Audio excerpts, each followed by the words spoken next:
सबसे पहले इसका टाइटल देखते हैं। मोर एंड फॉर मोर यानी ज़्यादा लोगों के लिए और ज़्यादा वैक्सीन की ज़रूरत है। ये इस टाइटल का मतलब है कि कोरोना वायरस की वैक्सीन हमें और ज़्यादा चाहिए और ज़्यादा लोगों के लिए चाहिए। यानी कि अब तक जितने लोग वैक्सीनेट किए जा चुके हैं उनके अलावा जो लोग हैं उन्हें भी हमें वैक्सीन प्रोवाइड करनी है। Boosters for the aged and vaccines for children. देखो, एक तो है बूस्टर। बूस्टर का मतलब होता है एक अतिरिक्त डोज। भाई जैसे 2 डोज दे दिए और इसके बाद भी वे काम नहीं कर रहे हैं ना, और ज़्यादा एक्स्ट्रा डोज की आवश्यकता है तो उसको बोलते हैं बूस्टर, एक्स्ट्रा सपोर्ट के लिए। तो boosters for the aged and vaccines for children. तो एक तो बच्चों के लिए वैक्सीन की ज़रूरत है, इसके अलावा जो अधिक उम्र के व्यक्ति हैं उन्हें वैक्सीन का एक्स्ट्रा शॉट चाहिए। इसके माध्यम से can help India combat. Combat का मतलब होता है किसी के खिलाफ लड़ाई लड़ना, द वायरस। तो अगर हम ये काम करते हैं तो इनके माध्यम से भारत की हेल्प हो सकती है वायरस के खिलाफ लड़ाई लड़ने में। Prime minister Narendra Modi not unlike a Santa Claus. देखो, प्राइम मिनिस्टर नरेंद्र मोदी है ना, अब देखो ये कॉमा लगा हुआ है और कॉमा से ये यहाँ से लेकर और यहाँ तक ये एडिशनल जानकारी दी गई है हमें। आप यहाँ आ सकते हो direct. Prime minister Narendra Modi suddenly announced on Christmas night. ये प्राइम मिनिस्टर नरेंद्र मोदी ने अचानक से घोषणा की। कब? ऑन क्रिसमस नाइट, है ना, क्रिसमस की रात को। अब ये देखते हैं कॉमा टू कॉमा क्या लिखा हुआ है। Not unlike a Santa Claus, यानी कि प्राइम मिनिस्टर नरेंद्र मोदी ने जो घोषणा की वो उन्होंने सांता क्लॉज की तरह नहीं की। अब देखो, सांता क्लॉज जो है who enters homes, Santa Claus जो है लोगों के घरों में प्रवेश करता है विदाउट वार्निंग, बिना चेतावनी के, एंड लीव्स गिफ्ट्स, और गिफ्ट छोड़ जाता है, उपहार छोड़ जाता है। यानी कि सांता क्लॉज लोगों के घरों में बिना अनुमति के प्रवेश करता है, बिना वार्निंग के, और उनके घरों में गिफ्ट छोड़ जाता है। तो इस तरह से नहीं हुआ। जो प्राइम मिनिस्टर नरेंद्र मोदी ने घोषणा की ना, उन्होंने अचानक से अपनी घोषणा की क्रिसमस की रात को, दैट प्रिकॉशन और third doses of vaccine, precaution और third doses of vaccine would be available. आप अब ये उन्होंने क्या घोषणा की, उन्होंने कहा कि भाई कोरोना वायरस की जो तीसरी डोज है ना, कोरोना वायरस के लिए जो तीसरी डोज है, या फिर आप इसे प्रिकॉशन डोज भी बोल सकते हो, है ना, एकदम और अतिरिक्त चेतावनी की डोज, है ना, या थर्ड डोज भी बोल सकते हो of vaccine, would be available. तो ये जो तीसरी डोज है वुड बी अवेलेबल, उपलब्ध होगी, फ्रॉम जनवरी 10, 10 जनवरी से। फॉर किन के लिए? Health care, frontline workers and those over 60 with comorbidities on their doctor's advice. तो देखो किन लोगों को उपलब्ध कराई जाएगी ये तीसरी डोज? हेल्थ केयर वर्कर्स के लिए, है ना, स्वास्थ्य से जुड़े हुए, स्वास्थ्य विभाग से जुड़े हुए जो कर्मचारी हैं। Front line workers, front line worker, देखो फ्रंट लाइन का मतलब क्या होता है? जो अग्रिम पंक्ति के व्यक्ति हैं, है ना, फ्रंट लाइन वर्कर्स का मतलब है यानी कि जो आप कह सकते हो बहुत ही ज़्यादा वल्नरेबल स्थिति में, जो बहुत ही मुख्य व्यक्ति हैं, है ना, उनके लिए कहा गया है ना। एंड दोज, इसके अलावा वो व्यक्ति ओवर 60 जो 60 वर्ष से अधिक उम्र के हैं, विथ कोमॉर्बिडिटीज़। देखो, कोमॉर्बिडिटीज़ का मतलब होता है व्यक्ति को एक से अधिक बीमारियां होना, उनके लिए बोलते हैं हम कोमॉर्बिडिटी। यदि आपको एक से अधिक बीमारियां हैं तो आपको कहा जाएगा, है ना, कोमॉर्बिडिटीज़ के अंतर्गत आते हो आप, with comorbidities on their doctor's advice. तो इन व्यक्तियों को 10 जनवरी से कोरोना वायरस के खिलाफ लड़ने के लिए तीसरी डोज उपलब्ध कराई जाएगी उनकी डॉक्टर की सलाह के आधार पर। Vaccines would also be available for those in the 15 to 18 age group from January 3। ये बात भी कही गई है कि वैक्सीन जो है would also be available, vaccine उनके लिए भी उपलब्ध होगी। किन के लिए? जो 15 से 18 की एज ग्रुप के बीच में आते हैं, फ्रॉम जनवरी 3 जनवरी से 15 से 18 वर्ष की उम्र के जो व्यक्ति हैं उन्हें भी वैक्सीन उपलब्ध होगी।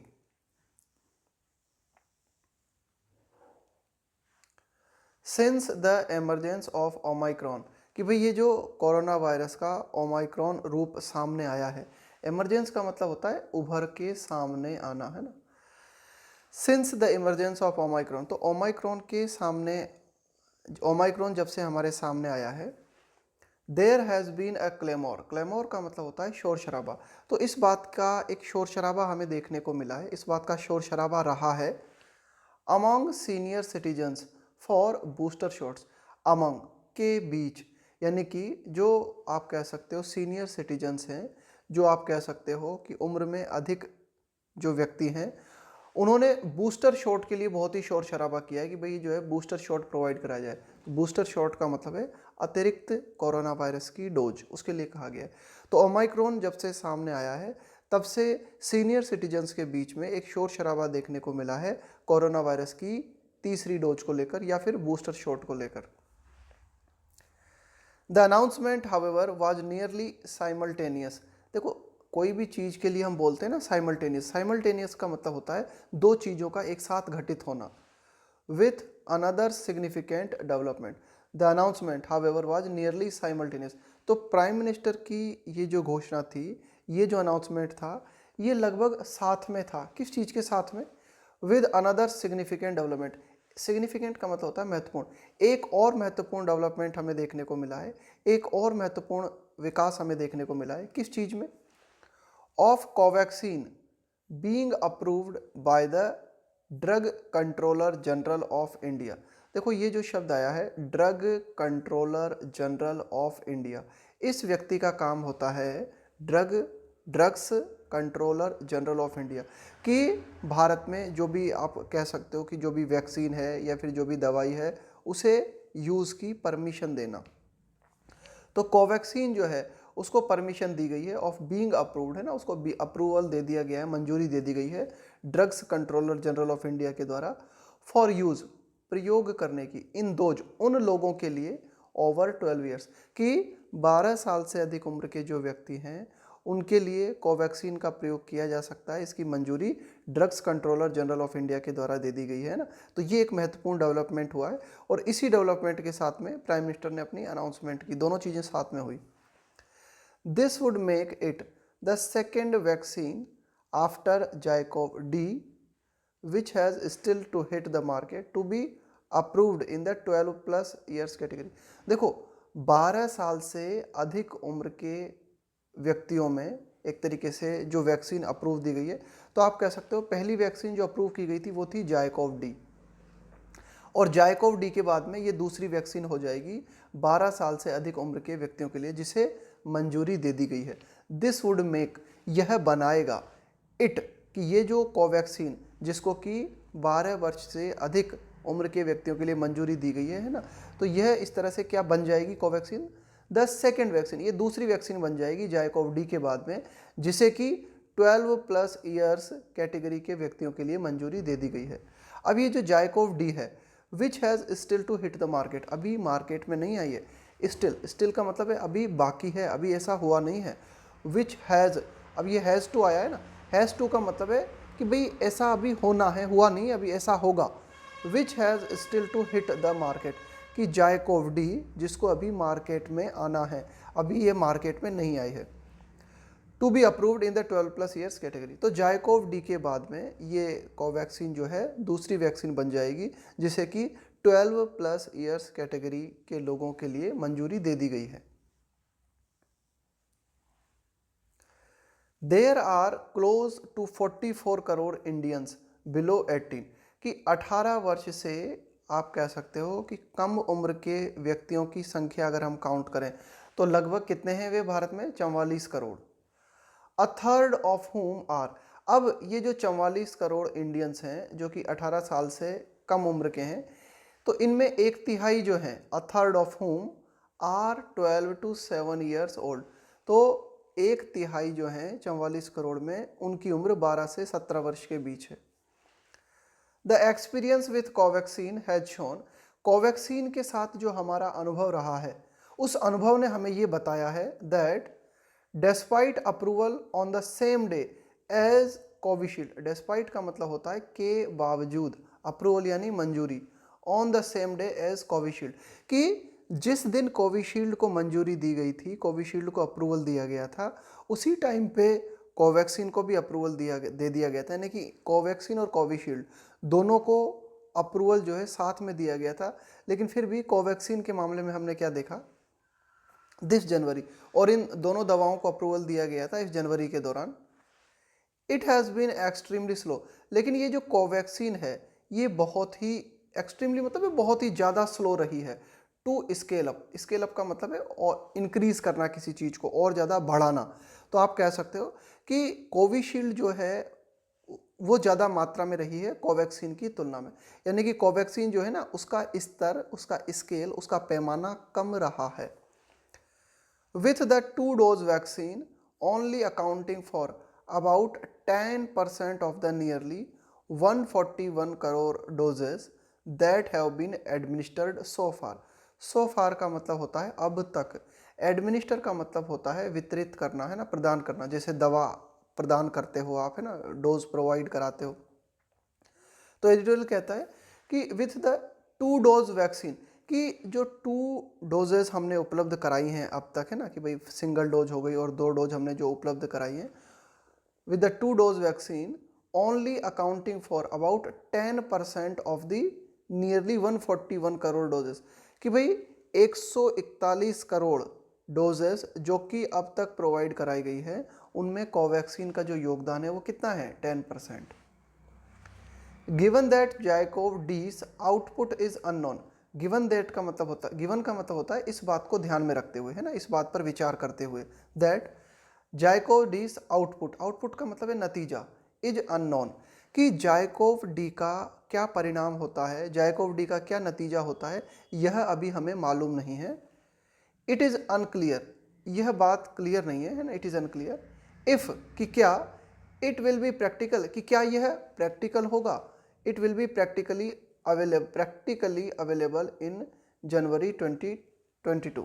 एडिटोरियल कहता है कि भाई जाइकोव डी जो है इसके आउटपुट हमें बिल्कुल क्लियर नहीं है, तो इस बात से यह बात भी स्पष्ट नहीं है कि क्या व्यावहारिक रूप से जाइकोव डी जो है जनवरी 2022 में हमें उपलब्ध हो जाएगी।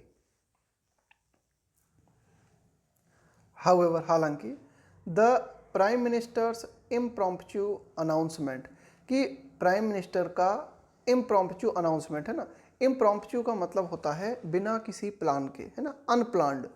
तो प्राइम मिनिस्टर ने जो बिना किसी प्लानिंग के ये जो घोषणा की, इज ऑल्सो पजलिंग, यह भी पजल करने वाली है। पजल करने का मतलब होता है एक तरीके से कंफ्यूज कर देना, है ना, समझ में न आना।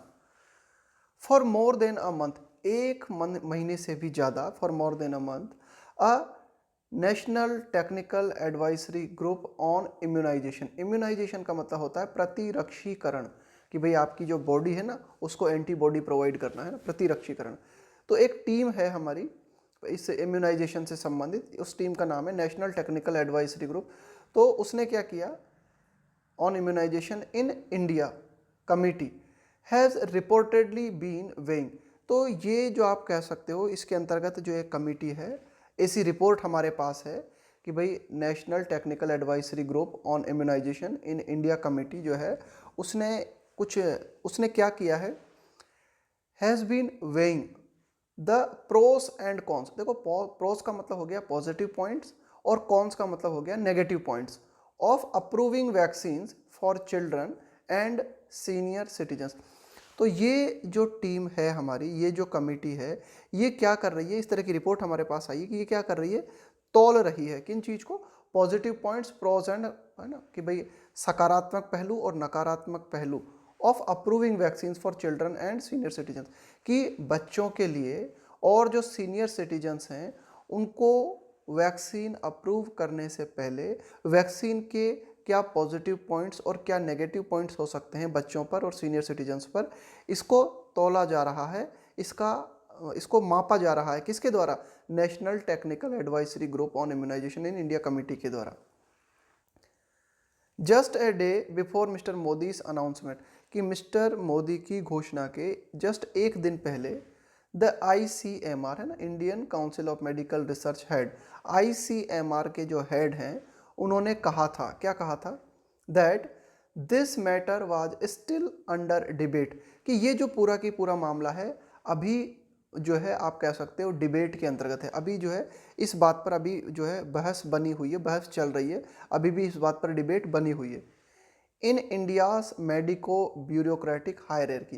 देखो हायरार्की का मतलब क्या होता है कि भाई जैसे एक ग्रुप है, उस ग्रुप के अंदर जो छोटा पद कौन है, फिर किसका बड़ा पद आता है, फिर किसका बड़ा है ना, उसको बोलते हैं हायरार्की। हायरार्की का मतलब होता है वरीयता, पदानुक्रम, उसको बोलते हैं।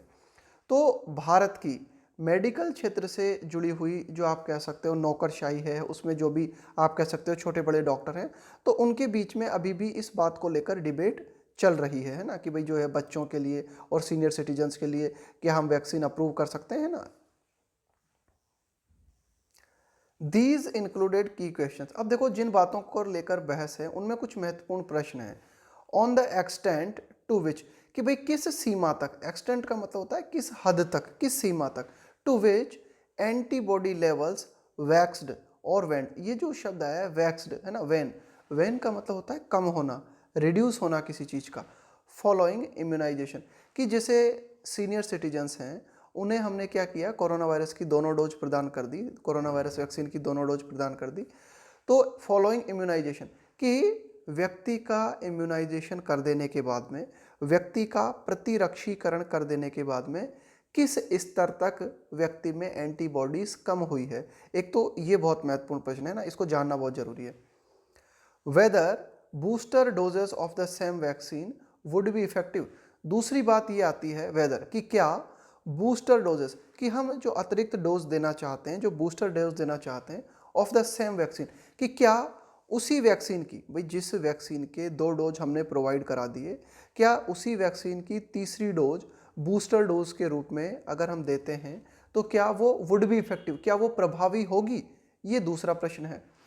एंड वेदर, और कि क्या Covaxin and Covishield were differentially protective against Omicron, कि भाई कोवैक्सीन और जो कोविशील्ड है क्या उनमें अंतर है प्रोटेक्टिव अगेंस्ट ओमाइक्रॉन, कि ओमाइक्रॉन के खिलाफ प्रोटेक्शन उपलब्ध कराने में कोवैक्सीन और कोविशील्ड में क्या बहुत ज़्यादा अंतर है, ये एडिटोरियल बात करता है ना। तो इस तरह के कुछ महत्वपूर्ण प्रश्न हैं जिन पर अभी बहस चल रही है, जिन पर अभी डिबेट बनी हुई है। ऑन द लेटर पॉइंट, देखो लेटर का मतलब होता है बाद वाला। अब यहाँ पर हमने 3-4 पॉइंट की चर्चा की है ना, 2-3 पॉइंट की यहाँ पे हमने चर्चा की। तो इसमें ये जो लास्ट वाला पॉइंट है इसके लिए कहा गया है on the latter point. Latter point का मतलब हुआ ये वाला पॉइंट, कौन सा, कि क्या कोवैक्सीन और कोविशील्ड जो है वह ओमाइक्रॉन के खिलाफ जो प्रोटेक्शन उपलब्ध कराती है, तो क्या उनमें कितना डिफरेंस है, उनमें कितना अंतर है। तो अगर इस पॉइंट की अगर हम बात करें, इट वाज सेड, इस पॉइंट के संदर्भ में ये कहा गया था that the ICMR awaited, await का मतलब होता है इंतजार करना किसी का, अवेटेड डेटा। तो इस पॉइंट के बारे में कहा गया था कि भाई ICMR जो है, Indian Council of Medical Research जो है, उसने आंकड़ों का इंतजार किया as the Omicron variant had not yet been artificially grown in its lab. भाई ICMR ने क्या कहा कि जो ओमाइक्रॉन वेरिएंट है, ओमाइक्रॉन के जो परिवर्तित रूप हैं, had not yet been artificially grown, artificial यानी कृत्रिम रूप से है ना, ग्रोन का मतलब होता है पैदा करना, इन इट्स लैब। भाई ICMR ने कहा कि भाई जो ओमाइक्रॉन है उसके जो परिवर्तित रूप हैं उन्हें कृत्रिम रूप से हमने अभी लैब में पैदा नहीं किया था, अभी लैब में उनको निर्मित नहीं किया था। तो ICMR ने कहा कि भाई हमें आंकड़ों का इंतजार है। दीज क्वेश्चंस, अब ये जो एडिटोरियल ने बात कही है कि ये जो प्रश्न है, ये जो सवाल है, हैव पब्लिक हेल्थ कॉन्सिक्वेंसेस। तो ये सवाल जो है, कॉन्सिक्वेंस का मतलब होता है एक तरीके से परिणाम है ना, एक तरीके से क्या प्रभाव रहेगा, क्या परिणाम रहेगा, पब्लिक हेल्थ कॉन्सिक्वेंसेस, कि ये जो सवाल है ये कुछ ऐसे सवाल हैं जो कि इनके परिणाम जो हैं हमें पब्लिक हेल्थ पे देखने को मिल सकते हैं। While 90% of adult have got 1 dose, कि जबकि एक और हम देखते हैं कि 90% से ज़्यादा जो एडल्ट हैं उन्हें कोरोना वायरस की 1 डोज मिल चुकी है। And over 70% Indians have been expose to the virus in the past 20 months, और पिछले 20 महीनों के दौरान 70% से ज़्यादा आप कह सकते हो, या 70% के लगभग जो इंडियंस हैं एक्सपोज्ड। देखो एक्सपोज्ड का मतलब होता है किसी के प्रभाव में होना। जैसे आप जो है बैठे हुए हो, सूरज की रोशनी ले रहे हो है ना, तो आपने अपनी बॉडी को सन लाइट जो है उसके प्रति एक्सपोज कर रखा है ना। एक्सपोज का मतलब है किसी के प्रभाव में, किसी के कांटेक्ट में अपने आप को खुला छोड़ देना। Expose to the virus in the past 20 months, कि पिछले 20 महीनों के दौरान हमने क्या देखा, पिछले 20 महीनों के दौरान लगभग 70% इंडियन जो हैं वे वायरस के प्रभाव में रहे हैं। There are 40% adult who have not got a second shot, कि लगभग 40% भारत की जनसंख्या ऐसी है who have not got a second shot, जिन्हें कोरोना वायरस वैक्सीन की दूसरी डोज नहीं मिली है। The demand for first shots is nose diving. देखो नोज डाइव का मतलब क्या होता है? नोज डाइव का मतलब होता है बहुत ही जबरदस्त रूप से कमी आना। The demand for first shots is nose diving, तो फर्स्ट शॉट की जो डिमांड है उसमें बहुत ज़बरदस्त रूप से कमी आई है। And with private hospitals claiming, और जो निजी अस्पताल हैं, प्राइवेट हॉस्पिटल्स हैं, वे इस तरह का दावा कर रहे हैं, किस तरह का? Access stocks. एक्सेस का मतलब होता है अधिक मात्रा में, है ना, कि भाई जो प्राइवेट हॉस्पिटल्स हैं उनका दावा है कि भाई उनके पास में जो वैक्सीन है उसका स्टॉक अधिक मात्रा में है। इट इज़ वेरी लाइकली, इस बात की पूरी पूरी संभावनाएं है ना, लाइकली मतलब है ऐसा होने की संभावना है, that the economic elite, elite का मतलब होता है कुलीन वर्ग, है ना, एक तरीके से उच्च वर्ग, that the economic elite of India, कि भारत के आर्थिक रूप से संपन्न जो कुलीन लोग हैं, एंड देयर एडोलेसेंट्स, और उनके जो बच्चे हैं, है ना, एडोलेसेंट का मतलब होता है किशोर, है ना, किशोर युवक युवतियां, उनको हम बोलते हैं adolescents, will mop up. Mop up का मतलब होता है किसी चीज को पूरी तरीके से फिनिश कर देना, पूरा यूटिलाइज कर देना किसी चीज का।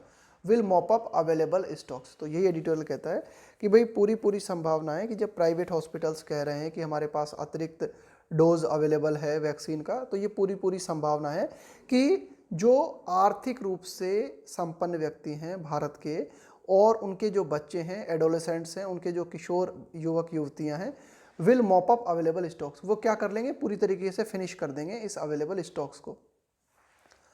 ऑल्सो अनयूजुअल इज दैट, यह बात भी अनयूजुअल है ना, यह बात भी आप कह सकते हो साधारण नहीं है, is that the technical clearance for vaccine is for those 12 and above, कि भाई तकनीकी रूप से जो वैक्सीन का क्लियरेंस दिया गया है वो किसके लिए कहा गया है? कि भाई जो भी आप कह सकते हो कि वैक्सीन को जहाँ से मंजूरी मिलती है, तो वैक्सीन को जो मंजूरी दी गई है उसमें ये बात कही गई है कि 12 और 12 वर्ष से अधिक उम्र के बच्चों को जो है ये वैक्सीन दी जा सकती है। बट मिस्टर मोदी अनाउंस, लेकिन मिस्टर मोदी ने अपनी घोषणा में कहा these will be for those above 15 years, कि ये जो वैक्सीन है ये उपलब्ध होगी किन के लिए? 15 साल से अधिक उम्र के बच्चों के लिए। तो अब ये एडिटोरियल कहना चाह रहा है कि भाई ऐसा क्यों? जब मंजूरी 12 साल से अधिक उम्र के बच्चों के लिए दे दी गई है, तो मिस्टर मोदी ने ऐसी घोषणा क्यों की कि सिर्फ जो है vaccine these will be available for those above 15 years, है ना, कि भाई उनके लिए अवेलेबल होगी वैक्सीन जो 15 से अधिक उम्र के हैं। इट इज़ नॉट क्लियर, यह स्पष्ट नहीं है, इफ देर इज एविडेंस, कि क्या इस तरह के प्रमाण हैं, दैट दिस ग्रुप ऑफ सब एडल्ट, कि आप कह सकते हो जो 15 से 18 के बीच का जो एज ग्रुप है ना, इसको सब एडल्ट कहा गया है, इज मोर वल्नरेबल। वल्नरेबल का मतलब होता है किसी की चपेट में होना, वल्नरेबल का मतलब होता है बहुत ही ज़्यादा कमज़ोर होना। यदि बीमारी आपको आसानी से चपेट में ले लेती है तो इसका मतलब है आप बहुत ही ज़्यादा वल्नरेबल हो उस बीमारी के प्रति। तो एडिटोरियल कहना चाहता है कि भाई it is not clear if there is evidence, यह स्पष्ट नहीं है कि क्या इस तरह के प्रमाण हमारे पास हैं कि 15 से लेकर 18 एज ग्रुप का जो समूह है वो ज़्यादा कोरोना वायरस की चपेट में आ सकता है। और अगर ऐसा नहीं है तो फिर क्यों 15 से 18 वर्ष के जो व्यक्ति बच्चे हैं उन्हें मंजूरी देने की बात प्राइम मिनिस्टर ने कही है ना, जबकि टेक्निकली 12 वर्ष से अधिक उम्र के जो भी बच्चे हैं उनको ये वैक्सीन दी जा सकती है। इंडियाज हेल्थ एडमिनिस्ट्रेशन, कि भारत का जो स्वास्थ्य प्रशासन है शुड बी ट्रांसपेरेंट, उसे पारदर्शी होना चाहिए, उसे पारदर्शिता बरतनी चाहिए। With the data eight hand, कि भारत का स्वास्थ्य से जुड़ा हुआ जो प्रशासन विभाग है, एट हैंड का मतलब है जो आपके पास मौजूद है ना, with the data eight hand, कि भारत के हेल्थ एडमिनिस्ट्रेशन के पास में जो भी डेटा उपलब्ध है उनके साथ उसे पारदर्शी होना चाहिए। एंड नॉट लेट, लेट का मतलब होता है अलाउ करना, किसी को परमिशन देना, and not let itself be in thrall, देखो इस शब्द को समझते हैं बहुत अच्छी तरीके से। इन थ्रॉल का मतलब क्या होता है? इन थ्रॉल टू समवन और समथिंग, इसका मतलब होता है किसी के कंट्रोल में होना। अगर आप कहते हो कि इन थ्रॉल ऑफ समवन, जैसे मैं आप कहूँ कि यदि आपके बारे में आप हो इन थ्रॉल ऑफ समवन या समबडी, इसका मतलब यह है कि कोई आपको कंट्रोल करता है, आपके ऊपर कोई बहुत ही पावरफुल व्यक्ति है या कोई भी आपको जो है पावरफुल तरीके से कंट्रोल करता है, तो उसको बोलते हैं enthral of political calculation. Political calculations का मतलब हो गया राजनीतिक समीकरण, राजनीतिक गणित। कि भारत का जो स्वास्थ्य प्रशासन है उसे अपने आप को अलाउ नहीं करना चाहिए कि वह राजनीतिक जो समीकरण हैं उनके अंडर कंट्रोल में काम करे, है ना। कि भाई जो है एक तरीके से राजनीतिक जो जोड़ तोड़ बिठाए जाते हैं ना कि भाई क्या बात सही रहेगी क्या सही नहीं रहेगी, तो जो राजनीतिक समीकरण होते हैं, जो राजनीतिक गणित होते हैं, उनके अंडर कंट्रोल में काम ना करे हेल्थ एडमिनिस्ट्रेशन, है ना। ये एडिटोरियल कहना चाह रहा है।